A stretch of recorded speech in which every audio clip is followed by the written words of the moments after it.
حضرت اسامہ بن زید رضی اللہ تعالیٰ عنہ کی روایت سے بھی معلوم ہوتی ہے کہ رسول اللہ صلی اللہ علیہ وآلہ وسلم نے ارشاد فرمایا ترفع فیہ اعمال العباد فاحب الا يرفع عملی الا وانا صائم، کہ مطلب یہ ہے کہ ماہ شعبان میں بندوں کے اعمال اللہ کے حضور پیش کیے جاتے ہیں، اور میں اس بات کو پسند کرتا ہوں کہ جب میرا عمل اللہ کے حضور پیش ہو تو میں روزے کی حالت میں رہوں۔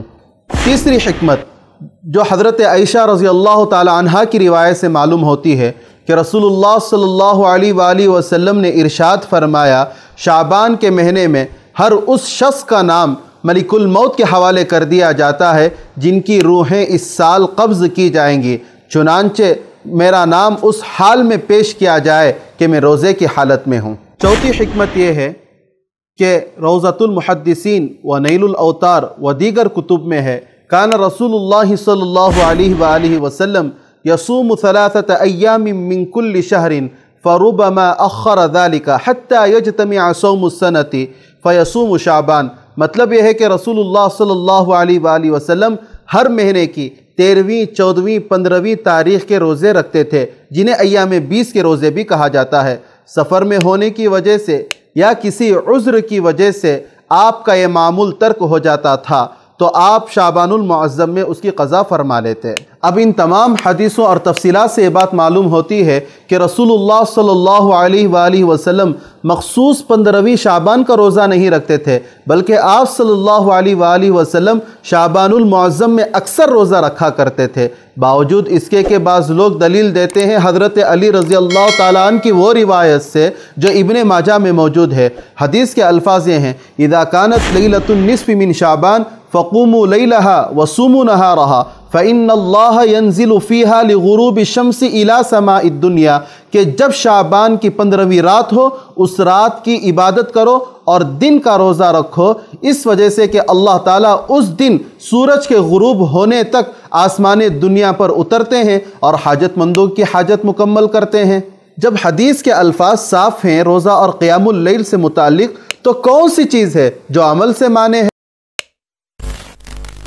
تمام چیزوں کو سمجھنے سے پہلے حدیث کس کو کہتے ہیں یہ سمجھنا نہایت ضروری ہے۔ حدیث اللہ کے پیغمبر محمد صلی اللہ علیہ وآلہ وسلم کی بات کو کہا جاتا ہے، اور آپ صلی اللہ علیہ وآلہ وسلم کی ذات امین و صادق ہے، چنانچہ آپ صلی اللہ علیہ وآلہ وسلم کی بات کو نقل کرنے میں صدق و امانت داری کا بڑا دخل ہے۔ جو آدمی آپ کی بات کو نقل کرنے والا ہو اس کا متقی ہونا اور متبع سنت ہونا نہایت ضروری ہے، ورنہ اس کے حدیث کے نقل کرنے میں حدیث کے درجے میں فرق آ جائے گا۔ بعض محدثین اس وجہ سے بھی حدیث کو نہیں لیتے تھے کہ راوی سجدہ سنت کے مطابق نہیں کرتے تھے۔ کہنے کا مطلب یہ ہے کہ جس حدیث کو بھی بیان کی جائے اس کی سند دیکھی جاتی ہے کہ راوی سے حضور صلی اللہ علیہ وآلہ وسلم تک کوئی بھی ایسا شخص نہ ہو جس پر فسق و فجور کا الزام نہ ہو۔ اگر ایسی حدیث پائی جاتی ہے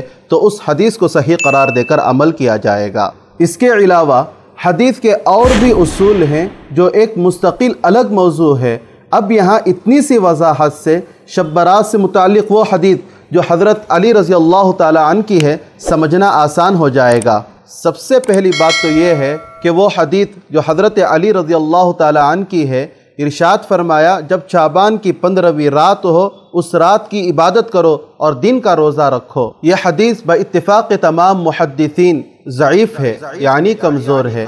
یہ حدیث کمزور اس وجہ سے ہے کہ اس حدیث میں ایک راوی ابو بکر بن عبداللہ بن محمد ہے جن پر حدیثیں گھڑنے کا الزام ہے، لیکن بعض لوگ اپنی کم علمی و کم مائیگی کی وجہ سے اس حدیث کو بالکل موضوع قرار دیتے ہیں جو کہ بالکل درست نہیں ہے۔ محض ایک راوی کے کمزور ہونے کی وجہ سے مکمل حدیث کو من گھڑت قرار دینا اور اس پر عمل کرنے سے روکنا زیادتی ہے۔ حدیث کے راویوں میں اگر کوئی متہم بالکذب یا متہم بالوضع یعنی جھوٹ بولنے والا یا بات کو گھڑنے والا پایا جائے تو اس وقت تک حدیث کو موضوع نہیں قرار دیا جائے گا کہ جب تک کوئی دوسری دلیل اس کے موضوع ہونے پر دلالت نہ کرے۔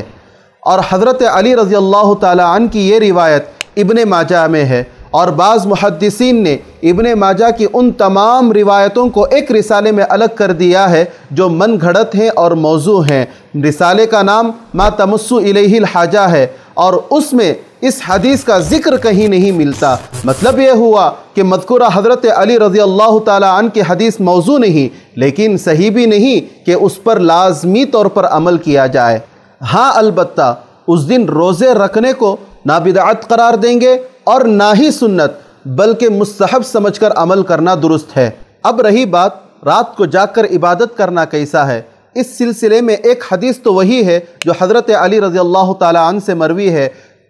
فقوموا لیلہا، یعنی 15ویں شعبان کو قیام اللیل کرنا۔ اور ایک دوسری حدیث حضرت عائشہ رضی اللہ تعالی عنہا سے مروی ہے، فرماتی ہیں فقدت رسول اللہ صلی اللہ علیہ وسلم فخرجت فاذا هو بالبقیع۔ مکمل حدیث کے الفاظ جیسا کہ آپ سکرین میں دیکھ سکتے ہیں۔ یعنی اس حدیث سے یہ معلوم ہوتا ہے کہ جناب محمد الرسول اللہ صلی اللہ علیہ وآلہ وسلم شعبان کی 15ویں رات کو قبرستان گئے تھے، لیکن اتنے سے حدیث کے ٹکڑے سے لوگ دلیل دیتے ہیں کہ شب برات کو قبرستان جانا چاہیے، لیکن مکمل حدیث سے یہ بات کا پتہ چلتا ہے کہ آپ صلی اللہ علیہ وآلہ وسلم کے قبرستان جانے کا عمل اتنا خفیہ اور چھپ چھپا کر تھا کہ خود امی جان حضرت عائشہ رضی اللہ تعالی عنہا کو بھی علم نہ ہوا۔ فقدت رسول اللہ صلی اللہ علیہ وآلہ وسلم، یعنی میں نے آپ کو گم پائی، تلاش کرتے ہوئے نکلی تو آپ جنت البقیع میں تھے،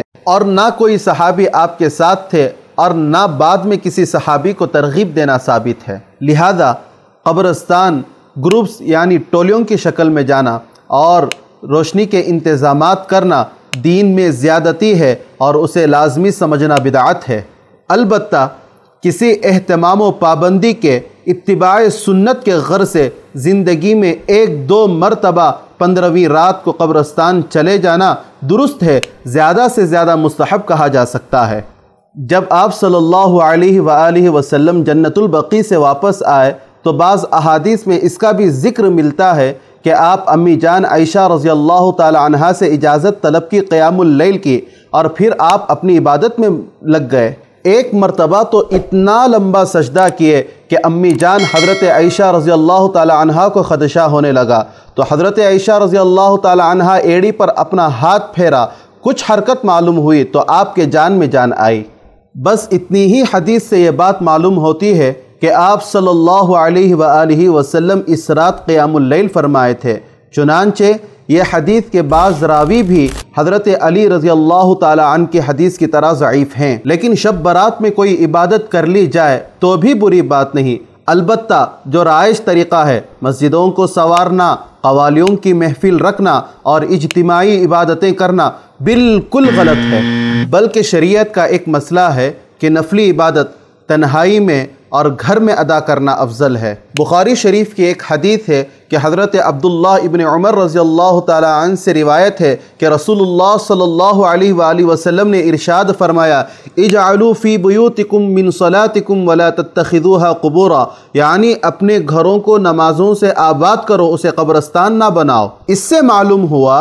کہ اگر اس رات عبادت بھی کرنا ہو جو کہ نفلی ہے تو اپنے گھروں میں رہ کر کی جائے، اور اس رات کو کوئی مخصوص عبادت بھی نہیں کہ اتنے رکعت پڑھنا ہے، اتنے یاسین پڑھنا ہے، کوئی ضروری نہیں، بلکہ جس کو جو عبادت کرنا ہے کر سکتا ہے۔ ہاں، اتنی دیر تک جاگ کر عبادت کرنا بھی درست نہیں کہ انسان بیمار ہو جائے۔ اس کے علاوہ 15ویں شعبان کی رات شب برات کہلاتی ہے۔ برات کے معنی معافی اور خلاصی کے آتے ہیں، جیسا کہ حضرت عائشہ رضی اللہ تعالی عنہا کی حدیث سے یہ بات معلوم ہوتی ہے کہ اللہ تعالیٰ اس رات بنو کلب کے بکریوں کے بالوں کے برابر لوگوں کی مغفرت فرماتے ہیں۔ اسی بنا پر 15ویں شعبان کی رات کا نام شب برات اور عربی میں لیلۃ البراءت کہا جاتا ہے۔ اب جب یہ بات بھی واضح ہو گئی ہے کہ اللہ تعالیٰ اس رات بندوں کو معاف کرتا ہے، تو عقل کا تقاضا یہ ہے کہ مجرم یعنی گنہگار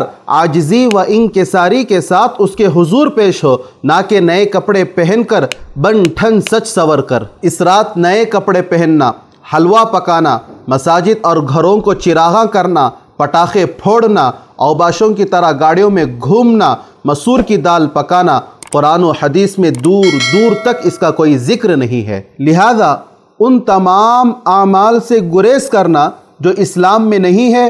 ضروری ہے، ورنہ خواہ مخواہ کے قصے اور گھڑے ہوئے مفروضات کے بنا پر دین میں کسی نئی چیز کا ایجاد کرنا بدعت ہے، اور ہر بدعت گمراہی ہے، اور ہر گمراہی جہنم لے جانے والی ہے۔ افسوس اس وقت بڑھ جاتا ہے کہ جب خود ہماری اہل سنت والجماعت کی مسلک والی مسجدوں میں بھی خصوصی طور پر اس دن نماز عشاء کو تاخیر کر دیتے ہیں اور بیانات و جلسوں کے انتظامات کرتے ہیں، بے سود ہے اور بدعت ہے۔ اور خصوصاً ہمارے شہروں میں یہ دیکھا جاتا ہے کہ اس رات نوجوانوں کا طبقہ بے مقصد گاڑیوں وغیرہ میں اس طرح گھومتے ہیں کہ یا تو خود ان کی جانوں کے لیے خطرہ ہے یا دوسروں کے لیے باعث تکلیف ہے، اور اسلام میں غیر تو غیر جانوروں کو بھی تکلیف دینا گناہ ہے۔ لہذا ان تمام تفصیلات سے یہ معلوم ہوتا ہے کہ قرآن و حدیث کی روشنی سے بس یہی ثابت ہوتا ہے کہ زیادہ سے زیادہ اس رات تنہائی میں اپنے گھروں میں رہ کر نفلی عبادت کریں اور دن کا روزہ رکھیں۔ اس کے علاوہ جتنے بھی کام ہیں، حلوہ پکانا، گھروں کو پینٹ کرنا، قبرستان جانا، نئے کپڑے پہننا، مسجدوں کو سنوارنا، خالص بدعت ہے اور دین میں زیادتی ہے، سوائے فضول خرچی کے اور کچھ بھی نہیں۔ اور آتش بازی کا دین میں کہیں بھی کسی بھی شعبے سے تعلق نہیں، یہ محض ہندوؤں اور کافروں کی مشابہت ہے۔ جناب محمد الرسول اللہ صلی اللہ علیہ وآلہ وسلم نے ارشاد فرمایا، من تشبہ بقوم فہو منہم، یعنی جو کوئی جس قوم کا طریقہ اپنائے گا وہ انہی میں سے ہوگا۔ اس موقع پر مولانا اشرف علی تھانوی رحمۃ اللہ علیہ کے مواعظ میں لکھا ایک واقعہ یاد آ گیا کہ آپ کے زمانے میں ایک دیندار شخص تھا جو نہایت دیندار اور نمازی تھا۔ ہندوؤں کا تہوار ہولی کے وقت راستے میں جا رہے تھے، دیکھا کہ تمام لوگ رنگ سے رنگے ہوئے ہیں، ادھر ایک گدھے پر نظر پڑی، دیکھا کہ اسے کسی نے رنگا نہیں، تو یہ صاحب نیک اس گدھے کے قریب گئے اور مزاحاً کہا کہ آج کے دن سب رنگے ہوئے ہیں، تجھے کسی نے رنگا نہیں؟ یہ کہتے ہوئے وہ جو پان کھا رہے تھے اس پر پیک کر دیا۔ انتقال کے بعد کسی نے خواب میں دیکھا اور پوچھا کہ اللہ تعالیٰ نے آپ کے ساتھ کیا معاملہ کیا؟ فرمایا، ہولی والے دن کے واقعے کی وجہ سے عذاب میں مبتلا ہوں۔ اللہ تعالیٰ ہم سب کو صحیح اسلام سمجھنے کی توفیق نصیب فرمائے اور ہر قسم کے شرور و فتن اور گمراہی و بدعات سے ہماری حفاظت فرمائے، آمین۔